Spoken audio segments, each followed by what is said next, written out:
मोदी नवीन संपर्क रे फाट पूर्वर जोड़ाजोड़ी एवं भंगाभंगी तेज चलित थर 2024 साधारण निर्वाचन को नहीं उभय केंद्र बीजेपी नेतृत्व और ओडिशा नेतृत्व मध्य कथा कटाकटी होता देखा मिली। तेज भारतीय जनता पार्टी मुख्य शीर्ष नेतृत्व नरेंद्र मोदी और ओडिशार विजु जनता दल मुख्य नेतृत्व श्री नवीन पट्टनायक मध्य विभिन्न समय सुसंपर्क रही आम मैंने देखी आसीचे किंतु वर्तमान निर्वाचन को आखि आगे रखी दृष्टि रखी उभयंकर बल कषाकषि होता देखा मिली।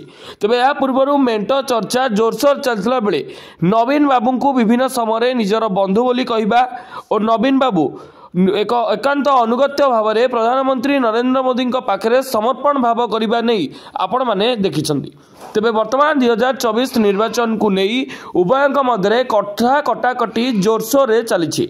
2024 साधारण निर्वाचन में समस्ते समस्त पतियारा देखा चलई प्रयास। आसंता जून मास 9 तारिख दिन ओडिशार माननीय मुख्यमंत्री श्रीयुक्त नवीन पट्टनायक विजु जनता दल सरकार गठन हेबो बोली कहितला बेले 10 तारिख दिन प्रधानमंत्री नरेंद्र मोदी कहते जे भाजपा सरकार रूप में ओडिशा रे भाजपा सरकार गठन करा जिवो। 10 तारिख दिन आमे शपथ ग्रहण करिबो बा भाजपा सरकार शपथ ग्रहण करिवे जाको नहीं विभिन्न समय बा विभिन्न स्थान मानकरे आलोचना जोर धरछि।